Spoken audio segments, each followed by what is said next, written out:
Tahukah Anda malaikat Jibril sempat menyumpal mulut Fir'aun dengan tanah menjelang kematian Fir'aun? Fakta mengejutkan, energi putaran melawan arah jarum jam seperti putaran tawaf sangatlah dahsyat. Mengapa demikian? Temuan bangkai kapal yang diduga bangkai kapal Nabi Nuh alaihissalam di puncak Gunung Ararat mengungkap fakta mengejutkan bahwa bahannya berasal dari Indonesia. Mungkinkah itu terjadi? Simak selengkapnya dalam Kastana Dunia hari ini.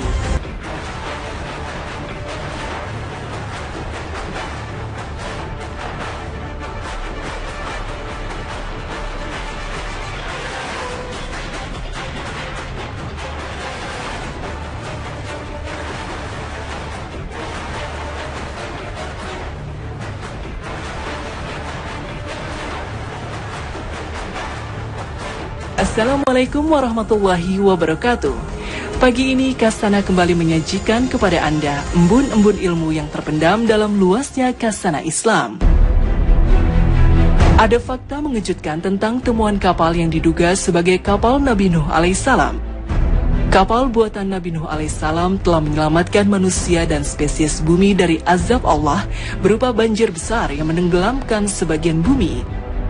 Ada rumor yang berkembang bahwa pembuatan kapal Nabi Nuh alaihissalam dari bahan kayu jati yang ada di Pulau Jawa.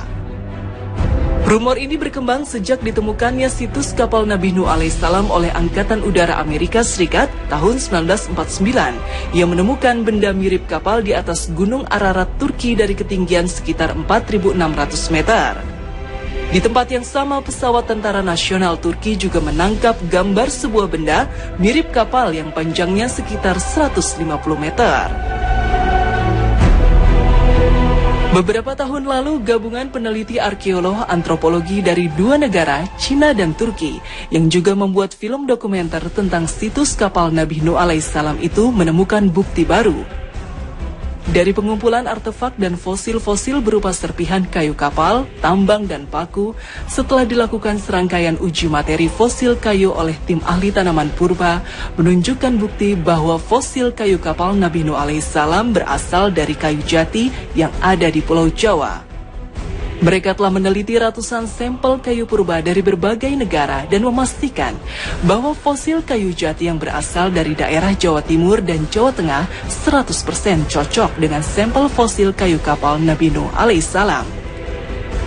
Bahkan lebih jauh, para peneliti dari Noah's Ark menyimpulkan jika Nabi Nuh alaihissalam saat membuat kapal dan keberangkatannya dari tempat kayu-kayu itu berada, yaitu dari Indonesia.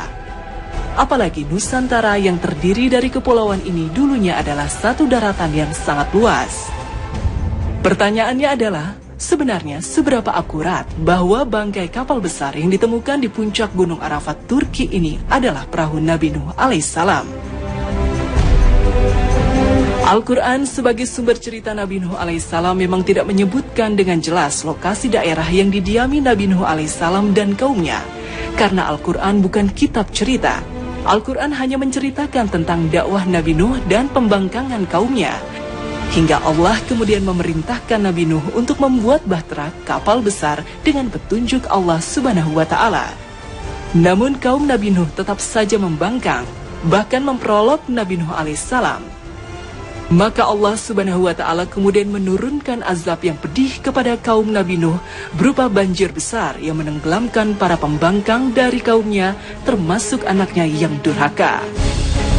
Sesungguhnya Allah Subhanahu wa Ta'ala telah meninggalkannya sebagai salah satu dari tanda kebesarannya, dan agar orang-orang yang datang setelahnya dapat mengambil pelajaran dari kejadian yang dialami oleh Nuh dan orang-orang yang bersamanya, yang kemudian diselamatkan dengan bahtera itu, sementara orang-orang yang kafir terhadapnya ditenggelamkan oleh Allah Subhanahu wa Ta'ala. Quran Surat Al-Qamar 15:16. Kapal Nabi Nuh alaihissalam yang ditumpangi sejumlah kaum beriman dan spesies hewan yang berpasangan pun selamat. Setelah berbulan-bulan berlayar, sedikit demi sedikit air mulai surut, lalu kapal pun berlabuh di puncak Gunung Judi, sebagaimana diinformasikan Allah Subhanahu wa Ta'ala dalam firman-Nya. Dan difirmankan, hai bumi, telanlah airmu, dan hai langit, hujan berhentilah. Dan air pun disurutkan, perintah pun diselesaikan, dan bahtera itu pun berlabuh di atas bukit judi, dan dikatakan, binasalah orang-orang yang zalim. Quran Surat Hud 44. Dalam ayat ini Allah Subhanahu wa Ta'ala menyebut bukit judi sebagai tempat berlabuhnya kapal Nabi Nuh alaihissalam. Lalu di manakah bukit judi? Tempat berlabuhnya bahtera Nuh inilah yang hingga kini masih banyak diperselisihkan orang. Ada yang mengatakan bahwa ia berada di Armenia, ada yang mengatakan di Irak, ada yang mengatakan di Turki, atau juga di daerah Yaman. Namun dalam kitab Perjanjian Lama disebutkan bahwa kapal Nabi Nuh alaihissalam ini berlabuh di puncak Gunung Ararat di Armenia dan Turki. Berdasarkan inilah, bangkai kapal yang ada di puncak Gunung Ararat diyakini sebagai bangkai kapal Nabi Nuh alaihissalam. Jika dipadukan sumber Al-Quran dan Perjanjian Lama, maka tidaklah jauh berbeda. Sebab Ararat bukanlah sebuah gunung, akan tetapi pegunungan yang memanjang antara Armenia, Turki, dan Irak bagian utara. Sementara Gunung Judi adalah salah satu gunung dari pegunungan Ararat. Ibnu Katsir dalam kitab Al-Bidayah wa An-Nihayah menjelaskan bahwa Bukit Judi adalah bukit besar yang berada di sebelah timur Jazirah Ibnu Umar. Hingga ke Sungai Dajlah berada di pinggiran Mausul, Irak Utara. Panjang bukit itu dari selatan hingga utaranya sepanjang 3 hari perjalanan dan memiliki ketinggian sepanjang setengah hari perjalanan. Ia adalah bukit yang hijau karena ditumbuhi pepohonan yang di sampingnya terdapat sebuah desa yang bernama Desa As-Samanin sebagai tempat tinggal orang-orang yang diselamatkan bersama Nuh yang berada di dalam bahtera itu. Tentang lokasi ini, Ibnu Katsir juga menyebutkan bahwa tidak hanya satu orang ahli tafsir yang menyebutkannya.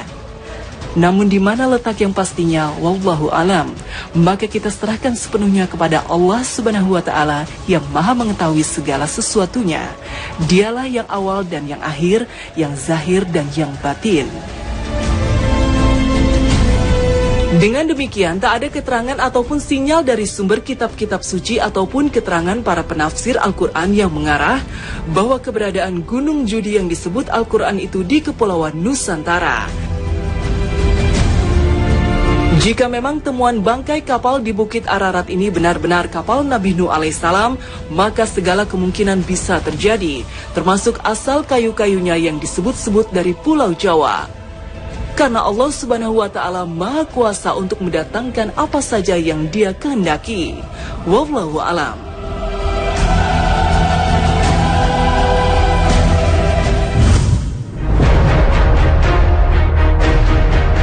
Pemirsa, tahukah Anda bahwa Fir'aun yang mengaku sebagai Tuhan dan selalu membangkang dan menentang Nabi Musa alaihissalam pada akhirnya menyadari akan kesalahannya, bahkan meyakini akan Allah Subhanahu wa Ta'ala. Namun malaikat Jibril alaihissalam menyumpal mulutnya agar tidak mengucapkan kalimat syahadat. Peristiwa ini terjadi di akhir hayatnya. Saat itu Nabi Musa dan kaumnya menyeberangi lautan yang dibelah dengan tongkat Nabi Musa atas izin Allah Subhanahu wa Ta'ala. Inilah yang diceritakan Al-Quran dalam surat Yunus. Dan kami memungkinkan Bani Israel melintasi laut, lalu mereka diikuti oleh Fir'aun dan bala tentaranya, karena hendak menganiaya dan menindas mereka. Hingga bila Fir'aun itu telah hampir tenggelam, berkatalah dia, saya percaya bahwa tidak ada Tuhan melainkan Tuhan yang dipercayai oleh Bani Israel, dan saya termasuk orang-orang yang berserah diri kepada Allah. Quran Surat Yunus 90. Setelah Nabi Musa dan kaumnya selamat hingga tepian laut, Fir'aun dan bala tentaranya tiba di tepi laut dan melihat laut terbelah dengan jalan terhampar di depannya. Imam Ibnu Katsir dalam tafsirnya menjelaskan, saat itu Fir'aun merasa ngeri untuk melintasi jalur laut yang terbelah itu. Nyalinya pun surut dan berniat hendak kembali bersama pasukannya. Akan tetapi hal ini tidak mungkin terjadi. Tidak ada jalan untuk menghindari takdir Allah Subhanahu wa Ta'ala. Doa Nabi Musa alaihissalam telah diperkenankan Allah Subhanahu wa Ta'ala.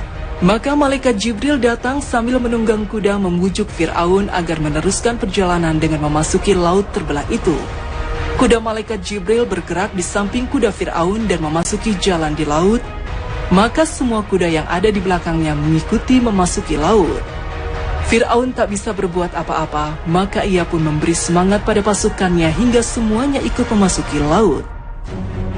Malaikat Mikail menempati posisi paling belakang untuk menggiring dan memastikan seluruh pasukan Fir'aun telah memasuki laut tanpa ada satupun yang tertinggal. Allah kemudian memerintahkan laut agar menutup dan menelan mereka tanpa ada yang selamat. Ombak laut pun mengombang-ambing mereka, mencampakkan dan membantingnya menelan Fir'aun.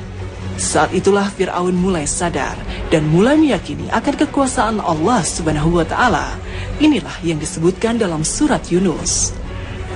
Hingga bila Fir'aun itu telah hampir tenggelam, berkatalah dia, "Saya percaya bahwa tidak ada Tuhan melainkan Tuhan yang dipercayai oleh Bani Israel, dan saya termasuk orang-orang yang berserah diri kepada Allah." Quran Surat Yunus 90. Pada detik-detik kematiannya inilah peristiwa menarik terjadi. Malaikat Jibril mengambil tanah dari laut lalu menyumpalkannya ke mulut Fir'aun. Mengapa Jibril melakukan demikian? Ini adalah kisah yang menjelaskan sejauh mana kebencian malaikat Jibril kepada tagut Fir'aun.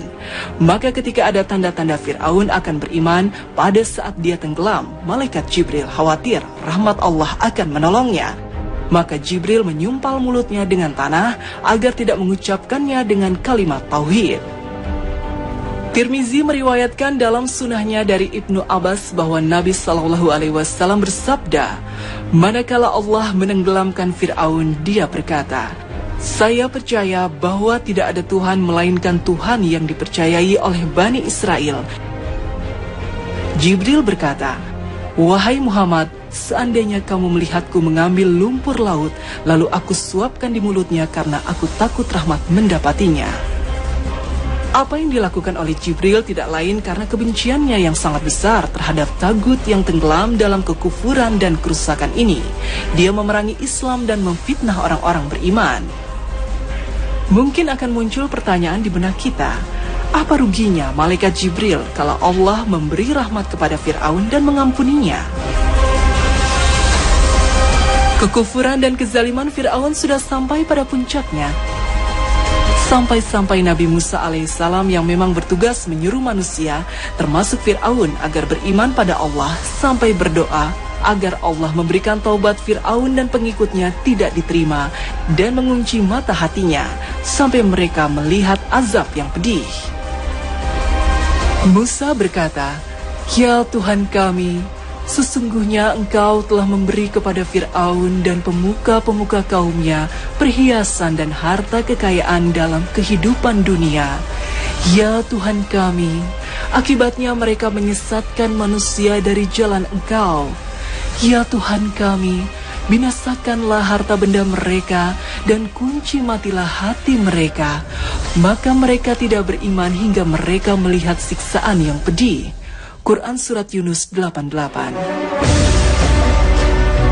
Pada kasus Fir'aun ini, bukankah ketika dia tenggelam dan mulai menyadari akan kebenaran Allah Subhanahu wa Ta'ala itu terjadi di saat-saat sakaratul maut? Sementara sakaratul maut merupakan batas ditutupnya pintu taubat. Artinya, jikapun Fir'aun mengucapkan syahadat, tetap saja taubatnya tidak diterima, karena saat itu pintu taubat telah ditutup. Lalu mengapa malaikat Jibril harus menutup mulut Fir'aun dengan tanah? Malaikat Jibril melakukan apa yang dia kira tanpa menoleh kepada ilmu Allah Subhanahu wa Ta'ala. Wallahu alam. Sampai-sampai malaikat Jibril khawatir jika kalimat itu diucapkan Fir'aun, Allah akan merahmati Fir'aun. Apalagi jika kalimat ini kita ucapkan dalam keadaan sehat walafiat dari mulut-mulut kita orang mukmin, tentu pahalanya sangatlah besar.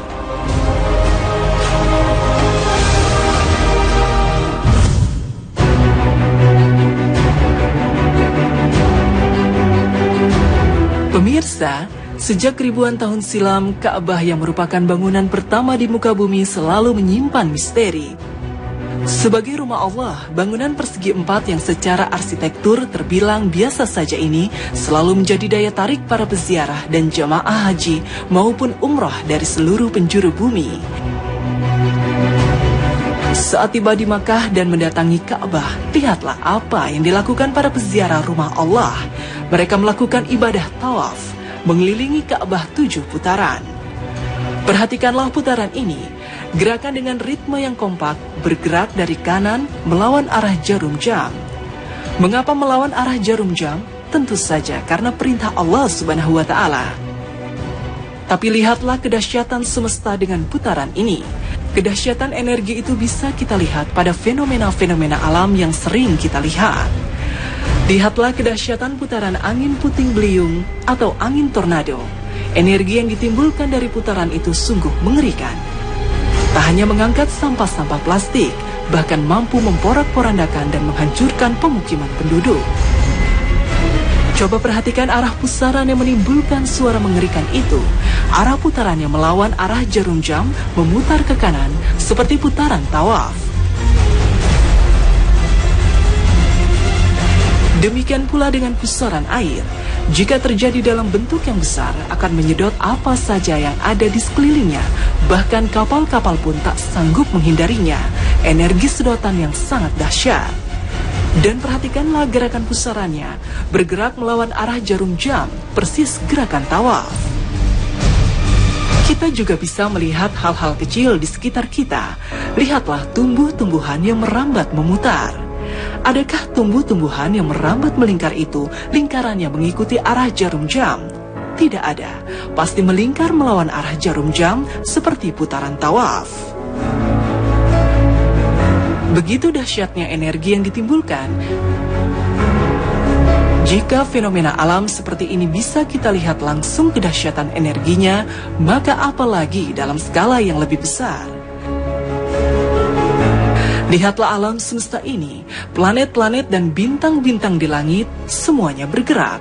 Yang menakjubkan, semuanya bergerak memutar melawan arah jarum jam atau sama dengan putaran tawaf. Jika lebih detail lagi dicermati, maka pergerakan seluruh planet di alam semesta ini bergerak memutar melawan arah jarum jam, seakan-akan semuanya bergerak tawaf mengelilingi Ka'bah. Karena pergerakan inilah keseimbangan alam terjadi. Subhanallah, inilah sunatullah atau ketetapan Allah terhadap alam semesta. Semua berporos pada Ka'bah. Faktanya, Makkah adalah wilayah yang memiliki gravitasi paling stabil. Tekanan gravitasinya tinggi dan disitulah berpusatnya kebisingan yang membangun yang tidak bisa didengar oleh telinga. Tekanan gravitasi yang tinggi berdampak langsung pada sistem imun tubuh untuk bertindak sebagai pertahanan dari segala serangan penyakit. Gelombang radio tidak bisa mendeteksi posisi Ka'bah, bahkan teknologi satelit pun tidak bisa meneropong apa yang ada di dalam Ka'bah. Frekuensi radio tidak mungkin dapat membaca apa yang ada di dalam Ka'bah, konten garam, dan aliran anak sungai di bawah tanah yang banyak. Sebab itulah, jika sholat di Masjidil Haram, meskipun di tempat yang terbuka tanpa atap, masih terasa nyaman. Itu sebabnya, Ka'bah merupakan tempat pemusatan energi, gravitasi, zona magnetis nol, dan tempat yang paling dirahmati. Maka tidur dengan posisi menghadap Ka'bah, secara otomatis otak tengah akan terangsang sangat aktif sampai tulang belakang dan menghasilkan sel darah. Pergerakan mengelilingi Ka'bah arah lawan jam memberikan energi hidup alami dari alam semesta. Semua yang ada di alam ini bergerak menurut lawan jam. Allah Subhanahu wa Ta'ala telah tentukan hukumnya begitu. Peredaran darah kita atau apa saja di dalam tubuh manusia selalu bergerak berlawanan dengan arah jarum jam. Justru dengan mengelilingi Ka'bah menurut lawan jam, berarti sirkulasi darah di dalam tubuh meningkat dan sudah tentu dan panjang umur.